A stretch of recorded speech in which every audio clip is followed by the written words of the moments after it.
Sir Magunta Subrahmanya Reddy అప్పట్లో నక్సలైట్లు call చేశారు ఆయన్ని అని చెప్పి సహజంగా అందరికీ తెలిసినటువంటి అంశం. 95 సో ఆయన కాబోయేటువంటి సీఎం అని అప్పట్లో బాగా ఉండేది. సీఎం కాకుండా కొంతమంది కుట్రబడినారు ఆయన మీద. రాయలసీమకు సంబంధించి ప్రత్యేకించి కడపకు సంబంధించినట్టు కొంతమంది సుపారీ ఇచ్చి ఆయన మర్డర్ చేయించారు అనేది ఒక స్పెక్యులేషన్. ఏంటి అసలు ఏం జరిగింది? అంటే మీరు చెప్పినవి పేపర్లో వచ్చినాయండి, ఆ తరహా కథనాలు వచ్చినాయి. అయితే దీనికి కౌంటర్గా తెలుగుదేశం వాళ్ళు చంపించేశారు అనే ప్రచారం కూడా జరిగింది. మాగుంట హత్య వెనకాల కుట్రదారుల్ని వెంటనే అరెస్ట్ చేయాలి అని చెప్పి టెంట్లు వేశారు. అప్పుడు ఇది ఒంగోలు ప్రకాశం భవన్ ఎదురుకుండా టెంట్లు వేసి నిరాహార దీక్షలు కూడా జరిగినాయి. అంటే వాళ్ళ ప్రధానమైనటువంటి ఆరోపణ ఏంటంటే తెలుగుదేశం పార్టీ హస్తం ఉంది దీనిలో, అది రాజకీయపరమైన ఆరోపణ అదే ఒక ఆరోపణ. రాజకీయపరం ఉంది, ఇది కూడా రాజకీయపరమే. అదేమో విత్ ఇన్ కాంగ్రెస్ మీరు చెప్తారు, విత్ ఇన్ కాంగ్రెస్. అదేమో బయట ఎక్స్టర్నల్ కాంగ్రెస్ టీడీపీ మీద బురద జల్లే ప్రోగ్రాం అది. ఇది రెండూ జరిగినాయి. ఈ రెండు కథనాలు ప్రచారంలోకి వచ్చినాయి. ఈ అనుమానాలు ఇప్పటికీ చాలామందిలో ఉన్నాయి. చాలామంది ఇది నిజమని మాట్లాడే వాళ్ళు కూడా చాలామంది ఉన్నారు. ఏది మీరు చెప్పిన యాంగిల్ కూడా. సార్ ఆ రోజు మర్డర్ జరగకపోతే సీఎం అయ్యే కెపాసిటీ అప్పుడు ఉందా? ఆ వాతావరణం ఉందా? అంటే కాంగ్రెస్ పార్టీకి చాలా దగ్గర, అంటే కాంగ్రెస్ పార్టీ అధినాయకత్వానికి చాలా దగ్గర అయ్యాడు ఆయన అనేది వాస్తవం. ఏఐసిసి సమావేశాలకు భోజనం ఏర్పాట్లు అవన్నీ ఆయనే చూసుకున్నాడు. తిరుపతిలో జరిగిన ఆ సమావేశాలకు సంబంధించిన మొత్తం వ్యవహారాలు ఆయనే నిర్వహించాడు. ఆ టైంలో ఆయన పేరు మారుమోగింది. అలాగే సంక్షేమ కార్యక్రమాలు, ఆయన నియోజకవర్గ పరిధిలో సంక్షేమ కార్యక్రమాలు అమలు చేయడంలో ఎంపీగా ఆయనకు చాలా పేరు వచ్చింది. ఏది మంచినీటి పంపిణీ దగ్గర నుంచి మొదలు పెడితే అనేక కార్యక్రమాలు ఇండివిజువల్గా టేకప్ చేశాడు ఆయన. చారిటబుల్ ట్రస్ట్ లాంటిది పెట్టి చాలా సేవా కార్యక్రమాలు చేశాడు. ఆ ఏరియాలో ఆయనకు మంచి ఇమేజ్ వచ్చేసింది. ఈ ఇమేజ్కి తోడు అప్పటికి ఆయన కాంగ్రెస్ పార్టీకి దన్నుగా ఉండటం కోసం ఒక పత్రిక కొనుగోలు చేసి దాని నిర్వహణ బాధ్యతలు ఆయనే చూస్తున్నాడు ఉదయం. అలాగే ఆంధ్రపత్రికని రివోపెన్ చేసే ప్రోగ్రాం కూడా భుజానికి వేసుకున్నాడు ఆయన.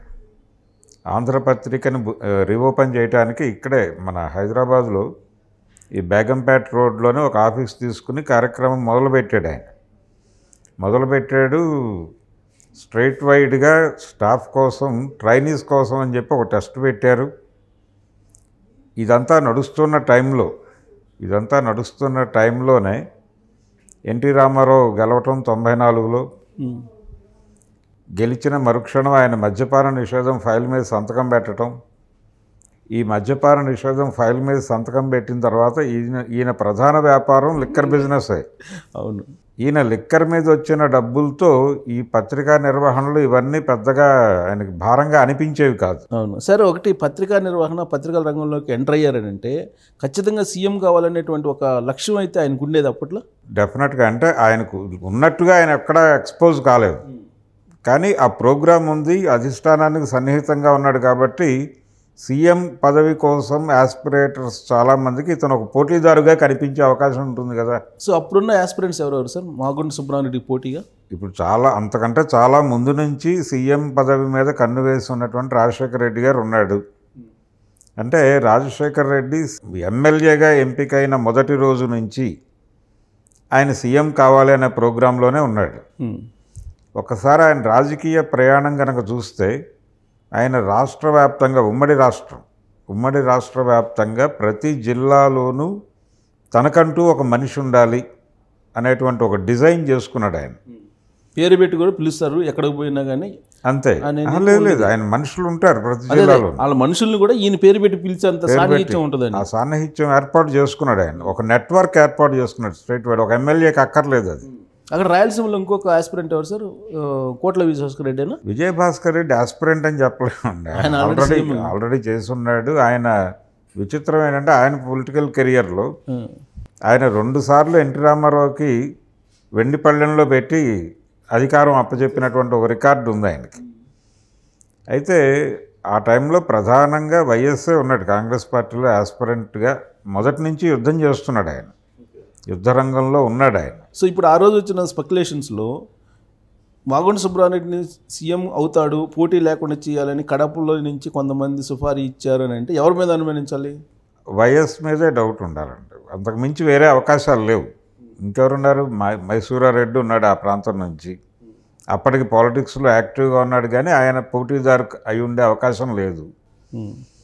కానీ ఆయన కూడా అన్నాడు ఒక మూమెంట్లో, నేను కూడా సీఎం ఆస్పిరెంట్ నేనని ఒక మూమెంట్లో అన్నాడు. అంటే అది జనరల్గా వస్తాయి, ఇలా లాక్కుని అవుదాము అనేటువంటి ప్రోగ్రాంలో లేడు ఆయన. అందుకని ఈయన ఒక్కడి మీదే ఉండాలి, కానీ అది అందులో పూర్తి వాస్తవం ఉందనే నేనైతే అనుకోవడం లేదు. ఓకే, కానీ ఇది ఒక స్పెక్యులేషన్, వాంటెడ్గానే పుట్టించి ఉండొచ్చు కూడా. దీనిలో భాగంగానే చంద్రబాబు హస్తం ఉంది అనే ప్రచారం కూడా జరిగింది. తెలుగుదేశం పార్టీ కూడా ఈయన ఎలిమినేట్ చేయాలి, ఈ ఏరియాలో ఇతను ఉన్నంతకాలం తెలుగుదేశం పార్టీ అడుగుపెట్టే పరిస్థితి లేదు అనే ఉద్దేశంతో ఇతను టార్గెట్ చేశారు అనే మాట కూడా వినిపించింది. తెలుగుదేశం పార్టీ మీద బ్లేమ్ చేస్తూ టెంట్లు వేసి నిరాహార దీక్షలు కూడా జరిగినాయి అక్కడ. సో ఇవన్నీ రాజకీయపరమైనటువంటి ఒక క్లెషన్స్ అనుకుందాం. వాస్తవం రియల్ ఏం జరిగింది? ఇది యాక్చువల్గా పీపుల్స్ వార్ వాళ్ళు చేసిన పని అండి. ఆ టైంలో పీపుల్స్ వార్ పార్టీకి చెందినటువంటి నెల్లూరు, ప్రకాశం జిల్లాల కార్యదర్శి అరెస్ట్ అయ్యి జైల్లో ఉన్నాడు రాజమండ్రిలో. ఆయన ఒరిజినల్ పేరు చలం, పార్టీ పేరు సుధాకర్, అప్పటి పార్టీ పేరు. ఆ మధ్య చర్చలకు వచ్చాడు ఆయన. ఆ మధ్య ప్రభుత్వం వైఎస్ రాజశేఖర రెడ్డి నక్సలైట్లతో చర్చలు జరిపినప్పుడు వచ్చినటువంటి పీపుల్స్ వార్ ప్రతినిధిగా వచ్చిన వాళ్ళల్లో ఆయన కూడా ఉన్నాడు. ఆయన అప్పుడు అరెస్ట్ అయ్యి జైల్లో ఉన్నాడు రాజమండ్రిలో.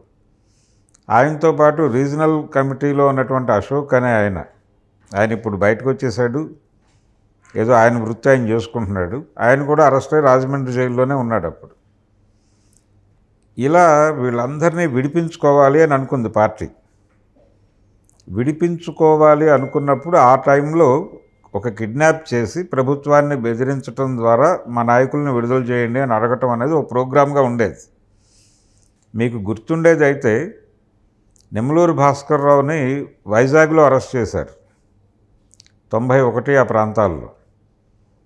ఆయన్ని, పురుషోత్తమని, ఇంకొక అతని వైఫ్ని, ముగ్గురిని అరెస్ట్ చేశారు.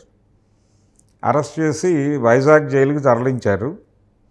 అప్పుడు శివశంకర్ గారి అబ్బాయి పి శివశంకర్, కాంగ్రెస్ నాయకుడు, ఆయన కుమారుడు సుధీర్ కుమార్, ఆ సుధీర్ కుమార్ని కిడ్నాప్ చేశారు ఇక్కడే హైదరాబాదులో. ఓకే, హైదరాబాదులో కిడ్నాప్ చేసి ఆయన్ని తీసుకెళ్ళిపోయి భాస్కర్ రావుని, పురుషోత్తంని, ఆవిడ్ని, ముగ్గురిని వదిలిపెట్టాలి అని డిమాండ్ పెట్టారు. ఫైనల్గా ప్రభుత్వం వాళ్ళ ముగ్గురిని వదిలేసింది. ఆయన్ని అంటే ప్రభుత్వం కాదు, ప్రభుత్వం ఆయన్ని వదిలేసింది, వీళ్ళ ముగ్గురిని వదిలేసింది. నక్సలైట్లు సుధీర్ కుమార్ని వదిలేశారు. ఇది జరిగింది. ఇది అందరికీ గుర్తున్నటువంటి విషయం. కొంచెం సెన్సేషన్ క్రియేట్ చేసింది హైదరాబాదులో. పైగా సెక్రటేరియట్కి కూతవేటు దూరంలో జరిగింది ఆ కిడ్నాప్. చాలా సెన్సేషన్ అయింది ఆ టైంలో. తర్వాత సుధీర్ కుమార్ చనిపోయాడు అనుకోండి. ఇది ఇలాగ ఒక కిడ్నాప్ చేయటం ద్వారా తమ నాయకులను విడుదల చేసుకోవాలి అని పీపుల్స్ వార్ పార్టీ భావించి మాగుంట సుబ్రహ్మణ్యరెడ్డికి ఉన్నటువంటి పలుకుబడి